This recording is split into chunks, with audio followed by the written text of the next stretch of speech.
Hi everyone. Hello again. So we've been having some IG Live difficulties as usual. You know how it goes. But I'm really excited to be back with you all today. We're going to be talking about water conservation with two really cool guests that we have. And I am going to add them onto here momentarily. But in the meantime, let us know where you're calling in from, and what you're excited to learn today about water conservation. So let me add our guests first. And then, hi again. Hello. And then let me add our other guest and see if they're able to make it.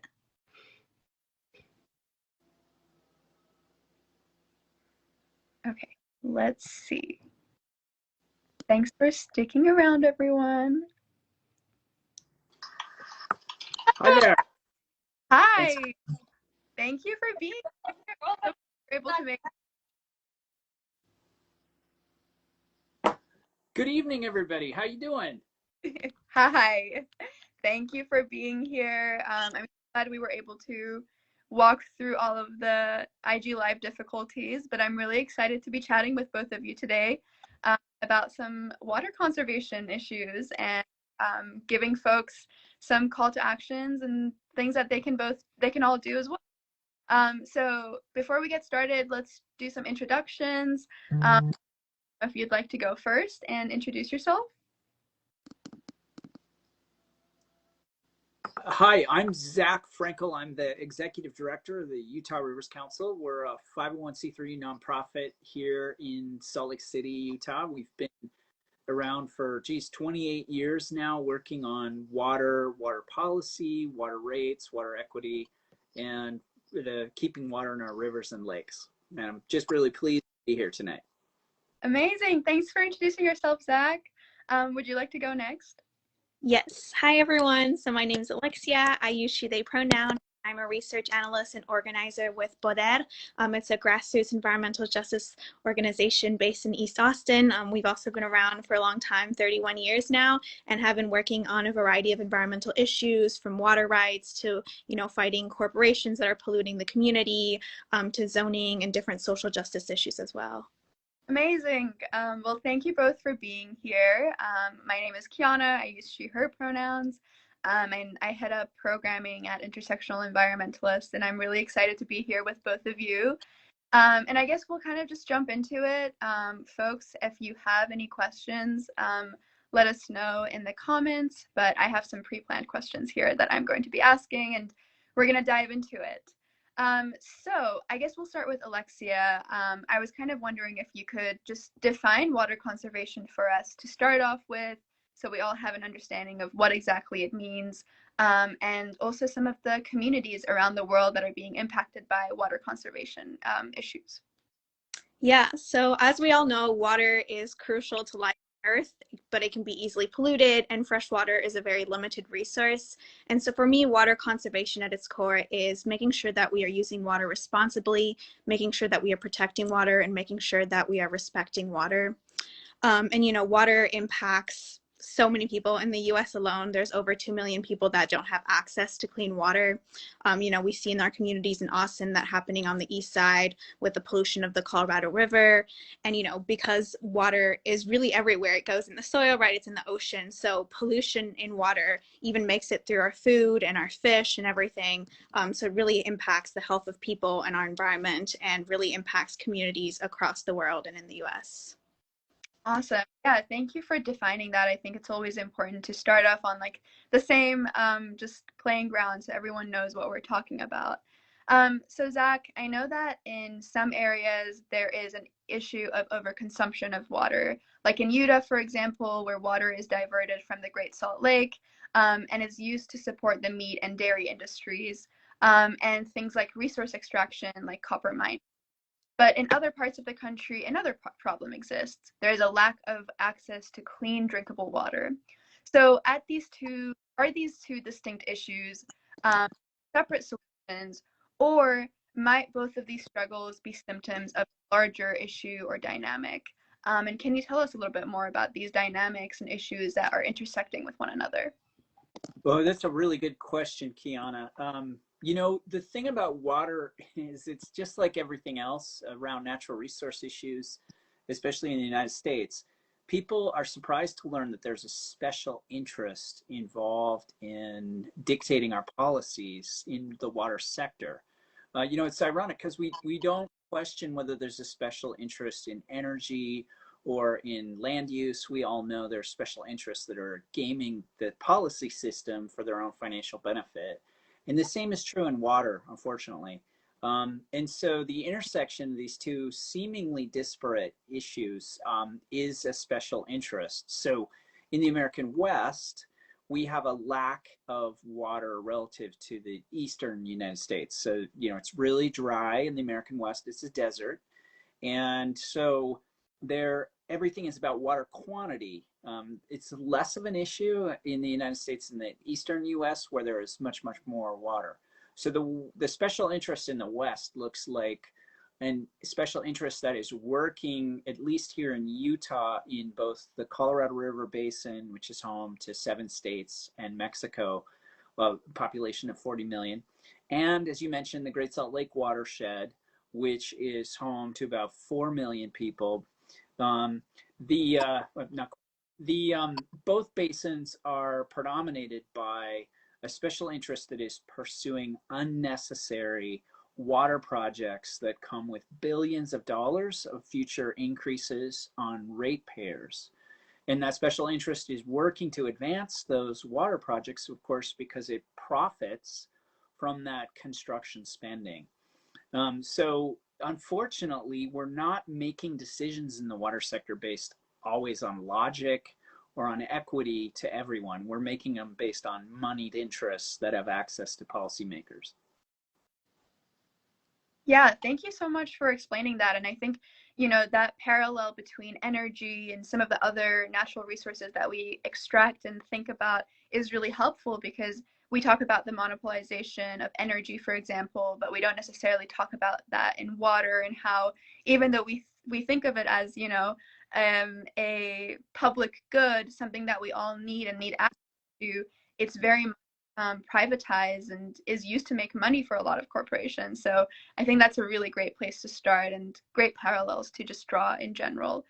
Okay, so Alexia, could you maybe tell us about some actions that need to be taken both on the micro and the macro level to ensure that there's access to clean and safe drinking water? Yeah, so one thing that I really focus on and emphasize is community organizing because I think that's the key to building power within communities, forming relationships, showing up with each other. For example, right now, Austin is under boil water notice, and there have been amazing groups that are, going around ensuring that in-house folks and different neighbors have access to water. And even with the work we do at Poder, a lot of it is coalition building with our Colorado River Conservancy project. We built coalition with the neighborhoods along the river, right? Some of them are facing issues with access to clean water. Others are facing issues with water privatization, but together putting that pressure on the county and elected officials is more effective than doing that individually. So really forming the coalition to put power on those elected officials, to create change, to create regulation for the aggregate mining that's going on, for the new factories like Tesla that is being built. So I really think community organizing is key. And I think policy is also, oftentimes a good short-term solution. I say short-term because it can often also be like revoked, right? As we've seen through the Trump presidency. And I think at the end of the day, we also really have to address kind of the root cause of some of these issues. We have to look at colonization, right? Indigenous people are at the forefront of protecting water. And we really have to look, towards fighting for land sovereignty, indigenous sovereignty, to really look at some of the long-term issues in order to address both water conservation and the climate crisis. Yes, now to that, I think that's so important. Community organizing is truly one of the most impactful things that we can do, especially if we're able to get so many people together. So thank you for highlighting that. And, we've been talking a little bit about the bureaucracy of water and public land policy, and how it's very confusing to the general public. Like we just talked about, some people don't even know that water is very much privatized. So that clearly is impacting people's access to water, but a lot of these decisions are being made behind closed doors. So, Zach, how are you reaching out to the non-activist community members who may not be aware of current legislation and developments, especially when it comes to, you know, Utah and the Great Salt Lake that we've been talking about, and what are some of the issues that are happening around there? Boy, you know, what Alexia said was really profound. You know, it really is. And it's really hard to get the general public engaged, and because grassroots organizing is absolutely where it's at. I completely agree. And trying to get access to those behind closed doors meetings is really important. Um, Here in Utah and much of the American West, we see that decision making is made by these sort of quasi governmental entities. They're these sort of almost fringe water agencies that are behind the scenes. Their board members do not get elected to office, they're appointed to office. And so the appointment process is a selective one, and the decision making that happens behind closed doors is very hard for the public to have a say in, to get engaged in. And so it makes grassroots organizing extremely difficult. What we've tried to focus on is the state house, because at least legislators are obviously democratically elected, and so it makes it easier to get constituents engaged. It's very hard though, because what we also see is that these quasi-governmental entities that are proposing these big, destructive, and costly water projects that are completely unnecessary simultaneously run propaganda campaigns. There's a lot of disinformation. So one example of that here in Utah, municipal Utahns are the #1 highest per person water users in the United States. We use more water per person than anywhere else in the nation, more than twice the US average. And yet there's this propaganda campaign that we're on the verge of running out of water.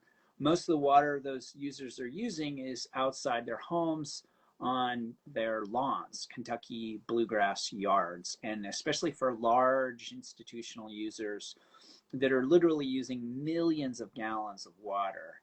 And so it's very hard to get people engaged, but that's the game. Try and get organized, diverse populations to communicate with their policymakers, their elected officials, and say, this is wrong.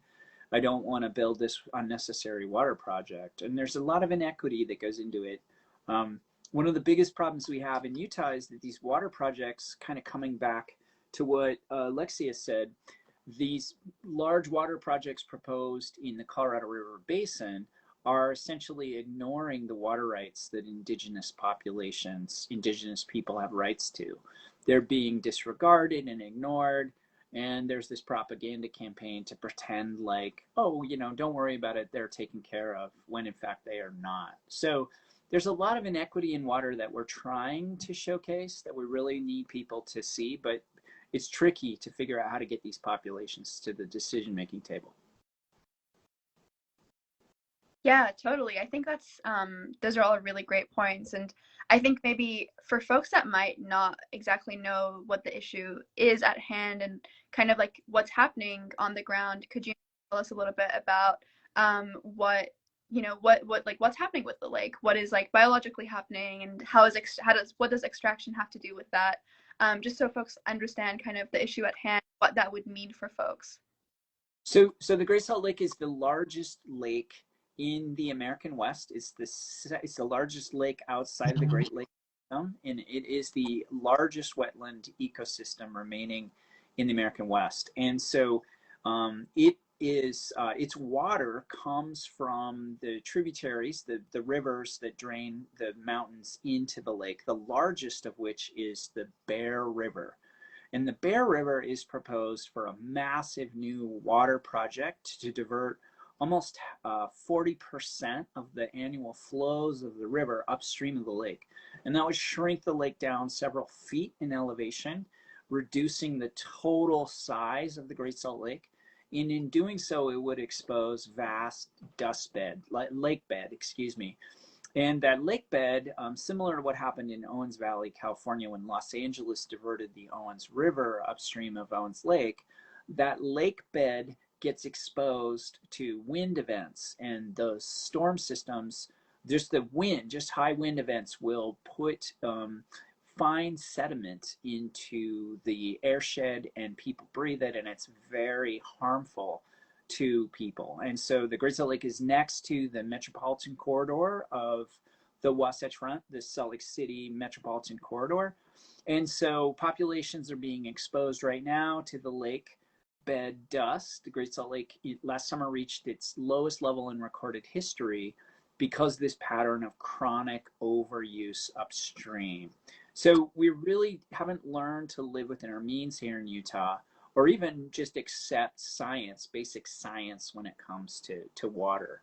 In a nutshell, that's one of the many problems we have here in Utah, driven by the special interests profiting off of this proposed Bear River Development water project. Wow, thank you for explaining that. I think that's going to be really helpful to folks to understand just how absolutely mind-blowing that is. I saw in the chat folks saying 40%. That just sounds so wild. So thanks for giving some context to that. I think that's really helpful to understand just the gravity of this project and what it would mean for the lake. So I think that's really helpful. And I know you were kind of touching on some of the communities that are being impacted by this. So like Indigenous communities, for example. So Alexia, I wanted to ask, from an intersectional perspective, what are some ways that the environmental crisis has violated human rights access for vulnerable populations, kind of like in this example that we were just talking about? Yeah, so when we think about environmental issues, they're obviously impacting everyone living on Earth, but they're not impacting everyone at the same extent. And environmental racism is basically a term to describe how, within the United States and also on a global scale, how people of color and communities of color are disproportionately impacted. And, that's done through like different mechanisms and different policy and different land use. So the fact that, communities of color are located next to a lot of polluting industry that, are contaminating the environment. And when you think about it from a human rights framework, right, think about the right to a healthy life, a right to water, to food, to shelter, to self-determination, to sovereignty. Water issues and environmental issues threaten all of that. And so, when we're talking about environmental issue, it's really important to consider who's most impacted and make sure they're at the forefront. And also make sure we connect these issues to other social justice issues. And that's also a great way to get other people involved because all these issues are really connected. Also want to apologize, I forgot the sun was setting. I'm gonna go turn my light on. No, I understand. I think this that's so early in the winter, so no worries at all.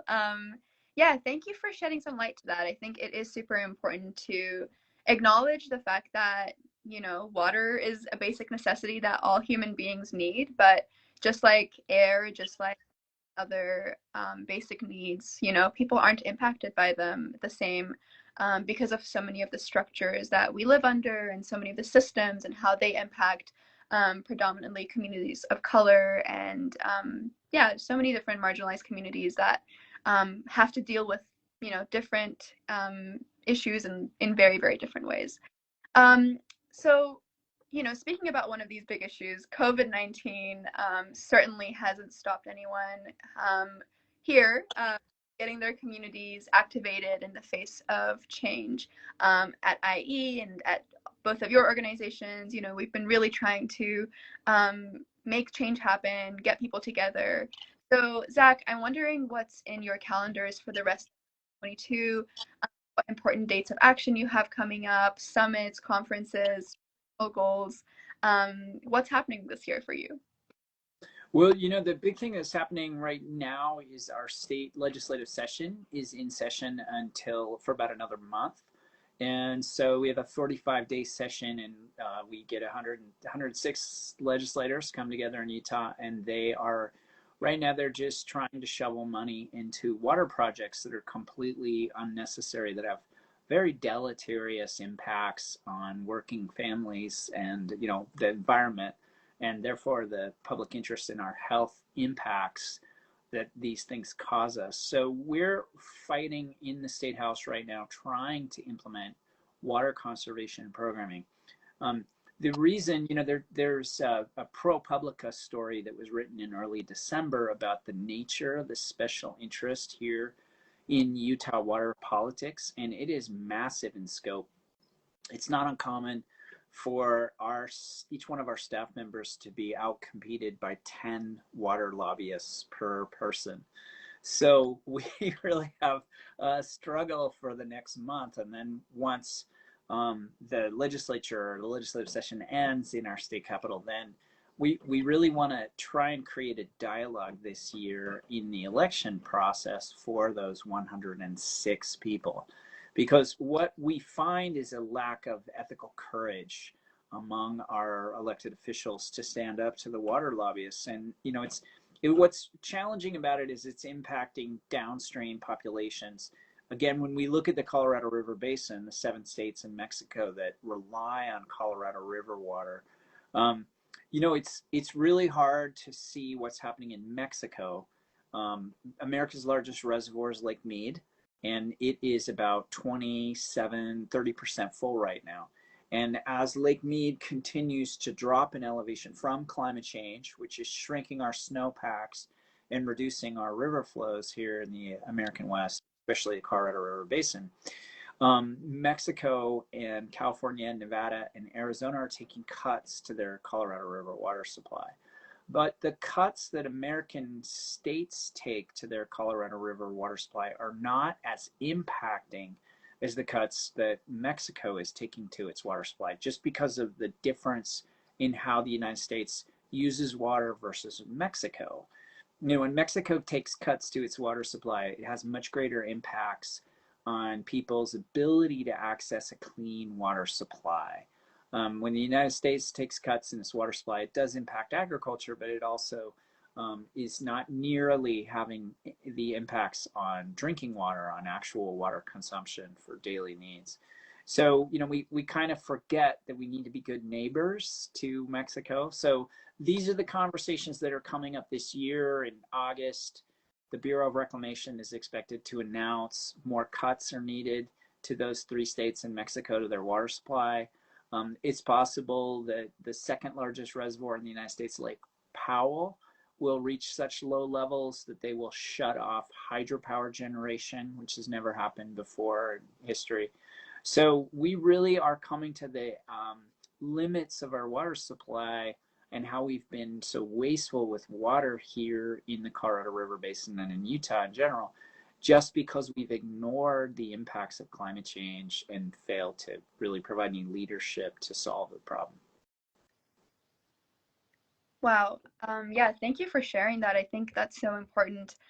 Something that I think about often is this idea of environment and means to actually plan within the scope of the world that we exist in. We've drawn these arbitrary borders around what our countries are, what our states are. But that's not how nature works. That's not how the environment works. Lakes and rivers don't work like that. And when we rely on one natural resource so heavily as people and then draw borders and stop thinking about the flow of water and the flow of the actual natural environment, I think there's such a disconnect there. And the fact that, I feel like being an American is being a good neighbor. But we don't think about that as often when it comes to Mexico. So thank you for talking about that. I think that's really important. And also just shows some of the other big issues that exist in this realm of environmental justice, and thinking about that more globally and not just so here within the United States. So my next question is for both of you, and it's about, action. What can people actually do? So can you, Alexia, maybe give us some more general water conservation things that everyone could be doing, whether it's personal actions or it's pushing their governments or corporations around them to do better. What is your call to action? What folks to be really concentrating on? Yeah, I mean, I think on a personal level, right, do as much as you can, just be mindful of your own water use. But I think it's really important to get organized. I really think, look up your community organizations, just take 10 minutes, 30 minutes, block it in your calendar.